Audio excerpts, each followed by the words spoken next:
When most people think about apex predators in North America during the age of dinosaurs, one image dominates the massive skull, bone-crushing teeth, and muscular frame of Tyrannosaurus rex. It's the celebrity of the fossil world, the so-called king of the dinosaurs. But here's the truth for most of the Cretaceous period. Rex didn't even exist. The throne of power was held by entirely different predators, each ruling their ecosystems with strategies and physiques perfectly adapted to their time. Now, picture this. The year is 110 million years ago. There are no snowy mountains or grassy plains. This is a world of sweltering heat, swamps buzzing with dragonflies as long as your hand, and rivers winding through dense forests of conifers, cycads, and the earliest flowering plants. The air is thick and heavy, filled with the scent of wet earth and vegetation. Herds of giant herbivores trudge slowly through the wetlands, while smaller, fleet-footed prey dart in the undergrowth. Somewhere in the shadows, a massive predator waits, muscles coiled, eyes fixed on an unwary victim. This is the story of those forgotten rulers, the ones who came long before the tyrant king, about 30 million years before Rex appeared. The undisputed top predator of North America was Acrocanthosaurus atokensis.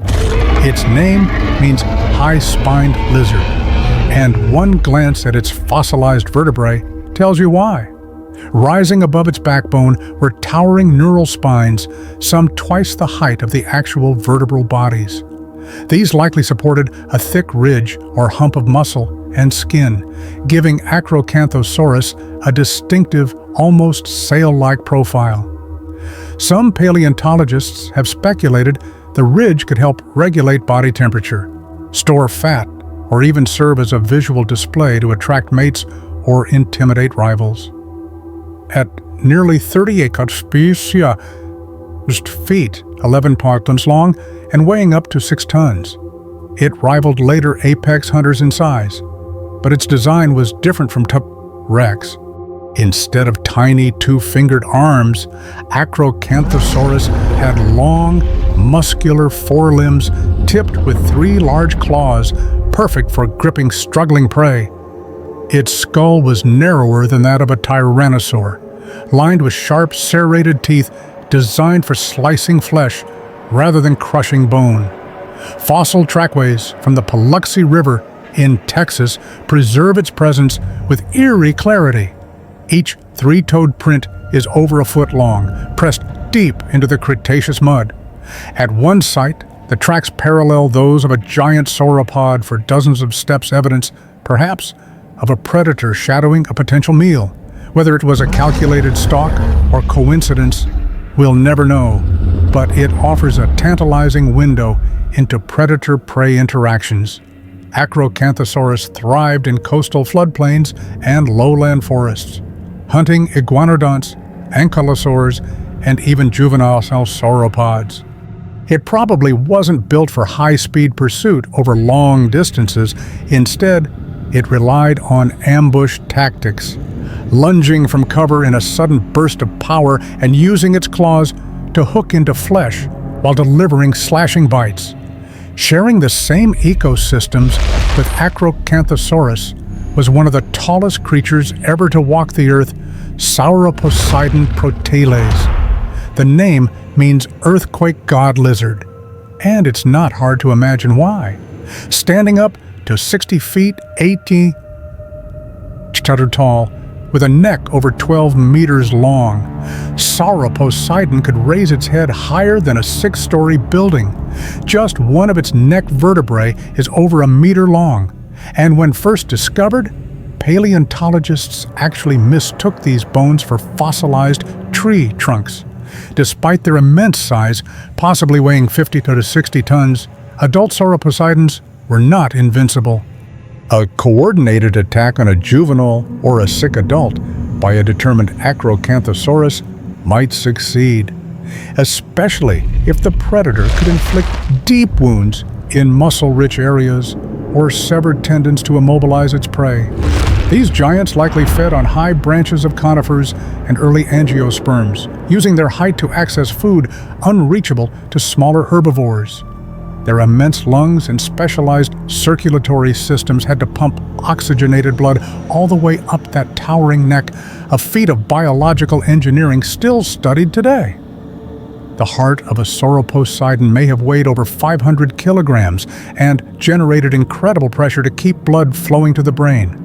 The presence of such skyscraper-sized herbivores meant that predators like Acrocanthosaurus lived in a world where prey could be as tall as a building and as long as a passenger jet.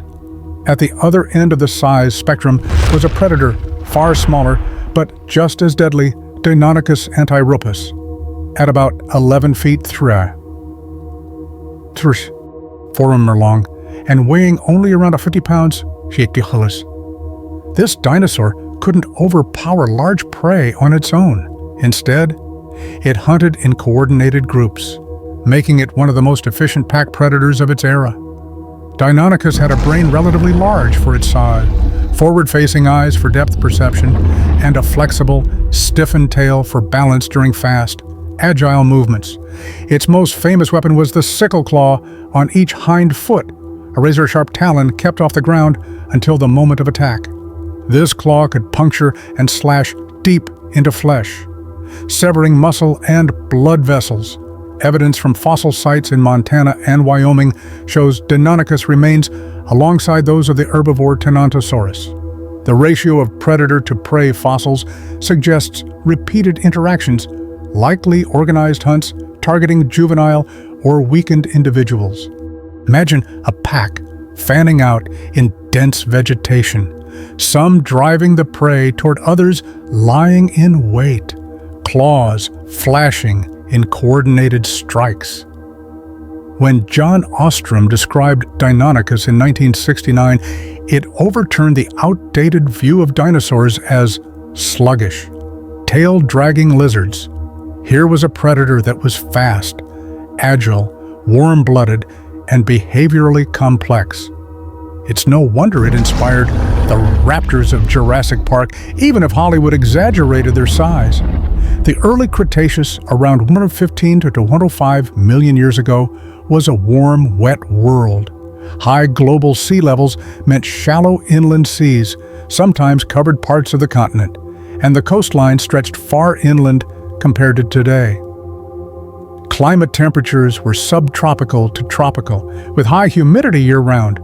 Seasonal monsoons likely brought heavy rains, flooding rivers and creating lush floodplains.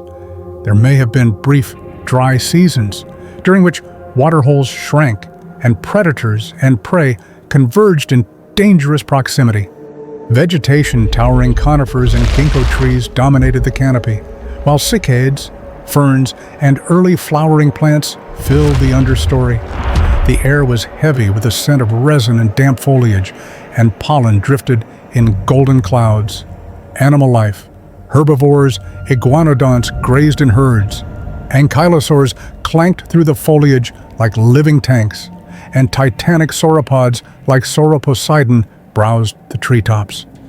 Predators, Acrocanthosaurus ruled the large prey niche, Deinonychus the pack-hunting niche, and crocodilians and giant turtles patrolled the waterways. Small creatures, mammals, the size of shrews, darted through the leaf litter, while early birds swooped down to snatch insects from the air. It was a landscape alive with sound, the calls of distant pterosaurs, the splash of a turtle sliding into a river, the heavy footfalls of something large moving unseen in the forest. Rex and Acrocanthosaurus never met in life, separated by 30 million years of evolution. But comparing them reveals how different predators adapt to different worlds. Rex, built like a walking fortress, with the strongest bite force ever measured in a terrestrial animal, over 12,000 psi. It could crush bone with ease, likely consuming carcasses entirely, bones and all. Its senses were exceptional binocular vision, a keen sense of smell rivaling that of vultures, and acute hearing. Acrocanthosaurus, more lightly built in the skull, With longer arms for grasping, its bite was powerful, but better suited for cutting than crushing. It may have used its high neural spines for muscle attachment, enhancing back and neck strength for grappling with large prey. If they swapped habitats, each might struggle to Rex in the dense, humid forests of Acrocanthosaurus's time, where ambush mattered more than bone-crushing power. Acrocanthosaurus in the open plains of the late Cretaceous, where endurance chases and powerful finishing bites were key. Dominance, it seems, is dictated as much by environment as by anatomy. Some of the most important fossils of these animals spent decades in storage before being recognized for what they were. The famous Acrocanthosaurus specimen, nicknamed Fran, was found in Oklahoma in the 1940s, but only fully described in 2005. It's now on display at the North Carolina Museum of Natural Sciences, towering over visitors with a predatory glare frozen in time. The Glen Rose trackways in Texas preserve predator and prey footprints side by side, a frozen drama in stone. Yet, many of these sites are under threat from erosion, vandalism, or simple neglect, meaning irreplaceable pages of Earth's history could vanish forever. Then, there are the strange finds Deinonychus claws discovered far from any other bones, suggesting scavenging or predator confrontations. Sauroposeidon neck bones so immense, they initially baffled paleontologists. Paleontology is as much about human perseverance as it is about ancient bones. J. Willis Stovall and Juan Langston Jr. named Acrocanthosaurus in 1950 after years of painstaking excavation. In 1984, Dr. Richard Cifelli's team identified Sauroposeidon from weathered vertebrae sticking out of an Oklahoma hillside. A reminder that even in the modern age, giants still lie hidden underground. John Ostrom's work on Deinonychus in the 1960s didn't just describe a new species, it helped ignite a scientific revolution, shifting the image of dinosaurs from swamp-bound brutes to active dynamic animals. These scientists braved extreme heat, venomous snakes, swarms of biting insects, and the back-breaking labor of hauling tons of rock from remote dig sites. Every fossil in a museum represents not just millions of years of history, but also the sweat and dedication of the people who brought it to light. The history of these predators offers a sobering lesson. Power does not guarantee permanence.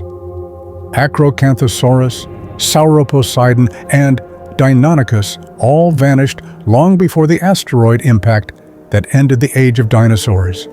Their disappearances were likely due to shifting climates, rising seas, and the emergence of new competitors. Even T-Rex, the ultimate predator of its time, ruled for only about 2 million years, a blink in geological time, before it too was gone. In nature, adaptability often outweighs raw strength. The true survivors are those that can adjust when the rules of the game change. When you stand in front of a towering T-Rex skeleton in a museum, it's tempting to think you're looking at the pinnacle of dinosaur evolution. But the truth is more complex. Before T-Rex, other rulers stalked the land, each perfectly adapted to their own world. Acrocanthosaurus, with its sail-backed silhouette, Sauroposeidon, the silent skyscraper of the Cretaceous, Deinonychus, the pack-hunting tactician, all reigned in their time, then vanished, leaving only bones and footprints. These stones still speak. They tell of humid forests, endless migrations, predator chases through swampy riverbeds, and the delicate balance of life and death in worlds long gone. As long as we keep digging, keep listening, the forgotten rulers of prehistory will never be truly silent.